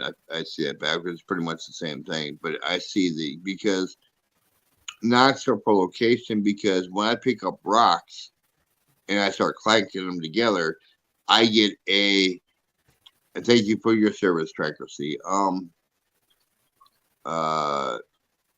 I clank rocks together. I always get a response, a location response. So, as far as the knocks on the tree, I think that's a dinner bell. I think, hey, we got a kill over here.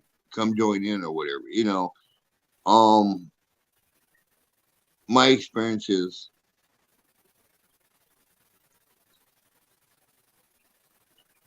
Yes. My experiences, like I said, everyone don't experience or don't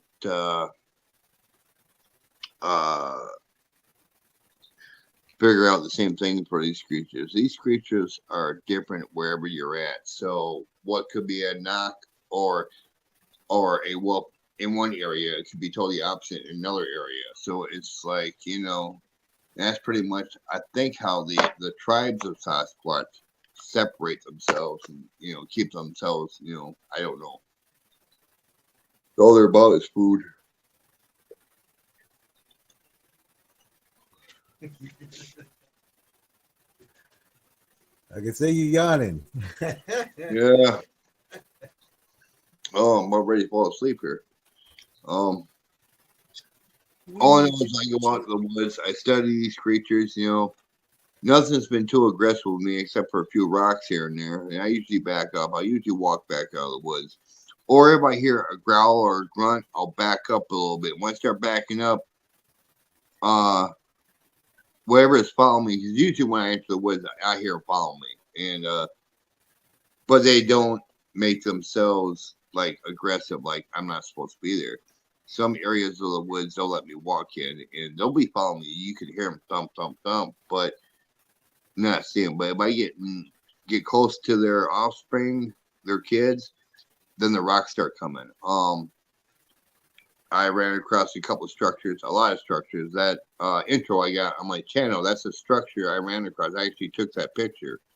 And in that picture, there are two little creatures standing there, and I don't know what those are. They're not Sasquatch, and they're not dogmen. I had no idea what they are. They're about 3 feet high, and I had no idea what they are. On the intro, on my picture of my intro, I have no idea what those creatures are, but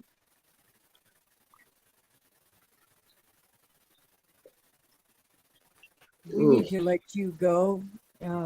We have very much appreciated and been honored by your presence here. And we thank you very much for your service. And just the knowledge that you bring to the table is incredible, and you will be saving lives with that. And you've already saved a lot of lives. All I know is people go in the woods by themselves. Please carry a sidearm. It may a lot of times when you shoot in the direction of Sasquatch, they'll get scared and they'll run away because they won't get hit. So I mean, but take a sidearm. Never go in the woods alone. If you do, take a sidearm with you. I don't take a sidearm with me. I know I'm supposed to. I tell people, you're welcome, man. I tell people to take a sidearm, even though I don't do it. Whatever I do in the woods, please do not copy what I do in the woods, because what I do in the woods is from many, many, many years of experiences and how to get myself out of trouble if I get into it. So it's like, please don't. If you see my videos, don't do what I do in the woods. It just because if you don't know how to get yourself out of a situation with these creatures, you might as well pour some salt and pepper on you and say, "Here, I'm right here," you know, because that's exactly what you're doing. So, life's adventures, keeping it real, Junior.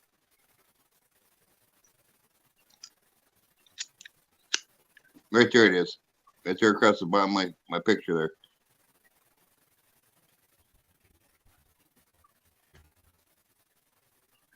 Now, if you go in the woods with 2 or more people, I noticed that your sightings are few and far between, and you might hear them, but they won't even throw rocks at you because I think they feel 2 or more people is more.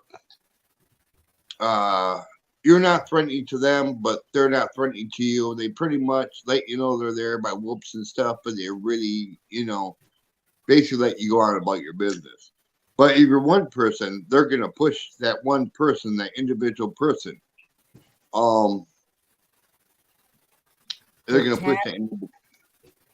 The tax team in Texas has had rocks thrown at multiple people. Really? On the path, and also when the men left the camp. Yeah. It was a majority, all the men and just a couple of women, but the majority, all the people at the camp were women. They were throwing rocks and harassing them then. There's another example right there of depending on what area you're in, it depends on what behavior those Sasquatch have. Because you can go in one area and they can have very docile behavior. You can go in like Texas and they can wait for the men to leave and be aggressive. It just depending on what area you're in. So whatever area you're studying in, keep that information for that area. And when you go to a new area, remember to be on your guard because you're not familiar with what's going there and you never apply those behaviors from one area to another. Because that's how you get into trouble. Because Sasquatch, they say Sasquatch use spears. That is not a lie. That's another thing. The spears that were thrown up through the fence as we were trying to get the fence closed, the spears, they were made with giant arrowheads out of stone. They were giant arrowheads. I tried to bring one home, but they wouldn't let me. This thing was huge. This thing was an arrowhead made by like a Native American, but it was made by a Sasquatch. And yeah, so they were pretty intelligent up there. They say they got Sasquatch in Canada that use arrows and spears and stuff, and they actually cook their food over fire. Intelligent, more of a higher intelligence species. Those I haven't ran across. I would love to run across them to see just how intelligent they are.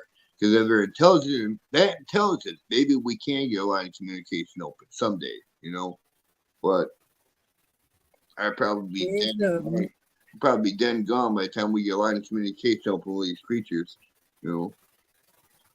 There's a movie called Bone Tomahawk that you may like. It's on Tubi. Is it? Yes. Okay.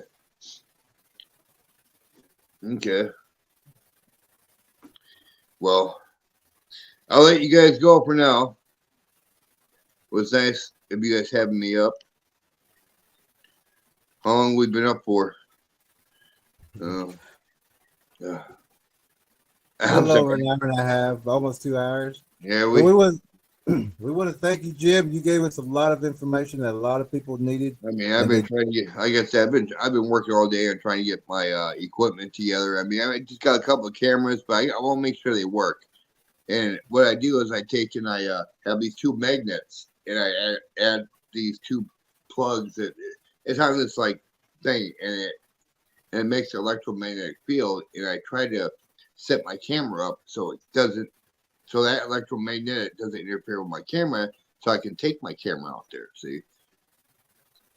And I kind of put stuff on it to keep the electromagnet from interfering with it. I'm experimenting with that right now, how to block that. So that's what I was doing all day. So, but my camera still works. camera still works. So, but I mean, because that's what these creatures do. They send out this electromagnetic pulse. How they do it, where it comes from, who the hell knows? All I know is they do it, and they will screw up your equipment. That's why I said, if I can't live stream out there, I'm at least going to be able to get a video, Okay, And, thanks, Jerry. and don't forget about tomorrow morning, the morning tracker talks. We're going to be going over some things with Scott. Also, he's going out in the field, so we're going to be also giving him a little bit more information to help him prepare. So one of these days, I'm going to have to come out there to Oklahoma and go. Probably this summer sometime. I'll put some time aside to where I can come out there and we can do a hunt together, go out in the woods together. that sounds good. And when you do, we'll call in a couple other trackers. We'll just make it. That'd be excellent. That'd be excellent. Because maybe, I don't know what kind. Like I said, my experience with Sasquatch. Normally I don't take the information I get from one area to another area. So if I'm a little standoffish in that area in the woods, it's because I'm trying to get to know the area. I don't know the area. And the Sasquatch that you're used to researching and studying, they know you, so they know how you react. If I'm a stranger, so they're gonna probably react differently. So just like, that's just my line of thinking. So, some people say they're guardians of the woods. Well, you see a strange face, they'll react to me differently. So, Well, they react to us differently every time because we're not normal either. And we go in, like we talked about, 5-step stops, shadow to shadow. So they pretty much move out of our way, let us do what we want. And we know that they follow us back to the vehicles and things, but they never cause a disturbance. It's more or less just let us get in, do what we got to do, and let them go. Don't bother them, really. I will, Tracker. See.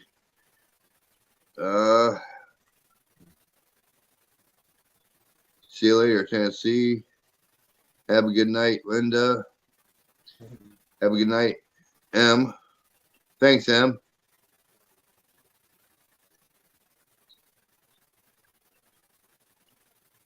If anyone wants to see the original story, Welcome, Gibson. Thanks, Tracker. See. It's also on the channel. If anyone wants to see Jim's original story. My original story is on my channel. It's more detailed than what, because every time someone asks me about it, I start remembering more things than what I put in the story. And it's like, the more I talk about it, the more memories come back. And it's like, man, there are just so many, that 2 years, what was it, 2 years I was there. Apparently I was there 20 years and didn't know it. So, it's like, it was a distortion, some kind of, and that time distortion is what I think the government worries about people finding out, is finding out where that place is. And they're more interested in the time distortion than they and the futuristic weapons than they are about the Sasquatch. And I think that's what the government's afraid of. I don't think they're too afraid because I've never gave out coordinates and I never will. But for some reason, every time I talk about the base on my channel, that is, if I talk about it here, I never get no business. But if I talk about it on my channel, I get business or I get a phone call.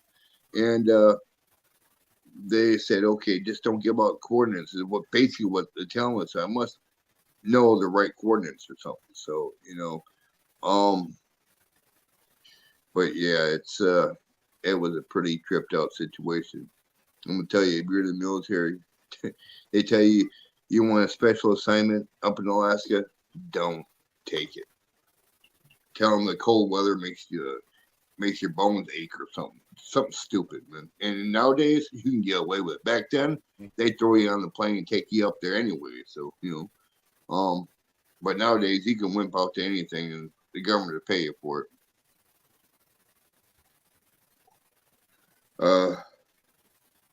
Yeah, I got negative feelings about the government. I've got positive feelings about the government, but more negative than positive because of the situation I was in. But I was thinking about maybe thinking long and hard about everything that happened up there and writing a book about it. But that's been a goal of mine. But will my book be able to make it on the mainstream shelf, or will the government stop it from, being publicized? Stuff like that. So it's like, because a lot of stuff I know. When I got back, I did some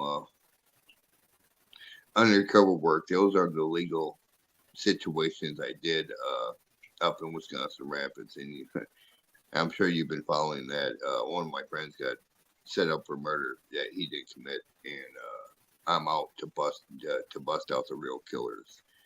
And I did some private undercover work for a certain federal agency. So that's what I talk about on my channel, but I don't ever put out there that I was working for anybody. So this is how I know inside information and stuff, and how I get inside information. On those, like I said, I do everything on my channel. I do, ghost hunting. I obviously search for Bigfoot. I try to understand Bigfoot. That's my biggest thing, is trying to understand these creatures. I think these creatures are more complicated than what man understands, but we're dumb enough to go in the woods and search for these things, and they're laughing at us the whole time. So, but we'll figure it out eventually.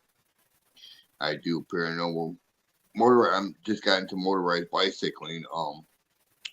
A friend of mine turned me on to motorized bicycling, and I started doing that. And I actually like that because I can get actually into the woods more than I can with my car. But take a motorcycle. The problem is with a motorcycle is they're kind of heavy, and if they fall and you got something chasing you, you can't pick it up and run with it. If I pick up and run with my bicycle with an engine on it, I can hit that gas and take off. I mean, it's easier, it's lighter, lighter to move. And Jerry's looking at me like, what? Yeah, but it's everything comes around to basically Bigfoot is my main thing. It's what I really want to get into. And I'm slowly getting into it. And I will help anybody at any time that they need help or questions about Bigfoot. Anything I can't answer, I know Jerry can answer. So, because I haven't experienced everything, but I've experienced enough, Like I said, never go in the woods alone, or even if you are alone, without a sidearm. Like I said, don't ever do anything I do in my videos, because I pretty much know the situation I'm getting into, and I know how to get out of the situation I'm in. But that's pretty much about it. All I got to say. So, thanks, Jerry, for having me up. Jim, one quick thing. There was a priest named Father Malachi Martin that worked in the Vatican, and he got a lot of the truth out by coming to America and printing it as fiction. That way it got out, and then he just let people know that those actually were true stories in there. Yeah. Just something to consider if that does happen. But we would definitely buy your book if it comes out. Yeah, I will. I gotta find me a publisher. I gotta talk to them, see what's, because mostly publishers, they want facts and details, and if I have to put too many details in there, I don't want to get in trouble for that. I want to make the public aware without being done away with it. We may know someone that can help you out with that. Yeah. Okay. Oh well, I'm gonna head off. I'm gonna take a nap. You guys have a good night. Thank you all for coming. It's been fun, but I'm gonna head out. You have a good night, Jerry. Good night, Jim, and thank you very much. Yep. And we'll see you in the morning.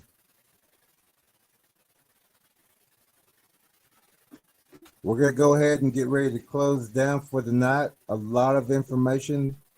Everybody who listened tonight, you got the inside scoop. It was a battle. It gave you details on graves, on Bigfoots. If you didn't listen to the whole program, please go back and listen to it again. There's so much information, and it will save your life. Know everything that you can. Get as much knowledge as you can. Let's see, it says Jennifer Shano. She says, "I hope I never need you guys," and we hope that too. That's why we do this. We share this information and bring you the interviews, and we also have that DVD. Also, Judy Wheeler, we need to get that DVD to you. One of our trackers wants to donate one to you, so if you can, give us some information. Tomorrow, Morning Tracker Talks. Scott, we need to make sure you're there. Morning Tracker Talks. We got some information for you. We'll wait till the end, but we want to help prepare you for your journey and where you're going, and just give you some inside information to help you get in and get out safely. You know, you're with us now, so we want to make sure you're always safe and that you always come home. So we got some special information for you tomorrow morning during the Morning Tracker Talks at 9:30. So Scott, make sure you're there. Everybody, Tracker C, all the trackers, we will see you in the morning, 9:30 a.m. That is a private tracker meeting, but you can get into the conversation through Patreon. If you want to help support the channel, that's the way to do it also. But if you become a Patreon member in the link below, you will be invited to those meetings and hear more of information that you need to know, but it's discussed between the trackers, and then we bring you the updates. We didn't get to get those to you today, but we will in our next one. We wanted this all to be about Jim and the information, and to have you ask your questions and to ask specific and detailed questions from someone who was or has been in these battles and is still working in the cryptid field. These answers, if you go back, they have a lot of information, and we feel lucky, we feel blessed to have a person come and share this information that you don't find this information out there. But we're so glad to have all the guests, all the viewers, all the trackers who came in tonight to show support and to listen and to learn, because we all need to hear every detail that we can so that we learn as much as we can and get as much knowledge as we can so we don't die from lack of knowledge. We need to know everything we can. We're going to ask Tracker E to close for us, and after she says the words, and we'll run the last video, and we will close for the night. Tomorrow morning, Morning Tracker Talks, 9:30 in the morning. Be there on time, because it will be private, and we'll let everybody get in before we will be there, and then we'll shut it down. It is a private one tomorrow morning, and also for the Patreon members, you will get those links. We'll send those out tonight or in the morning. But thank everyone for coming in tonight and listening. Mr. L, thank you for coming in, and please watch this over again. There's some information that you missed, and we need to have you caught up also. So thank everybody for coming in, and we appreciate each and every one of you. We'll close in prayer. Lord, we love you, and we thank you for loving us, and we thank you for all the ways that you protect us that we don't even realize. Bless Jim, keep him protected out this weekend, keep Scott protected, and all of our trackers and all those within the channel. Just, we thank you and we love you. In Jesus' name, amen. Okay, so tomorrow morning, Morning Tracker Talks, every Tuesday, every Friday morning, 9:30 a.m. Everyone have a great night. We will see you during the Tracker Talks in the morning and with the Patreon members. It's easy to become a Patreon member. It's in the link below. We will see you tomorrow morning, trackers. And there is another video that's going to be up pretty soon from another tracking group. We'll post that soon also. And we will see you again. We don't know the next time that we'll be on, but we will be posting that for everyone to see. Thank you, everybody, and we will see you again very soon. Oh, Just good night, warriors. good night, warriors. Oh, we're safe.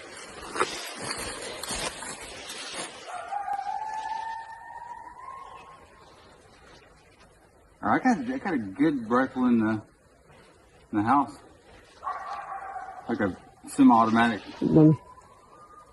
The judge is in there. That's coming from up there now.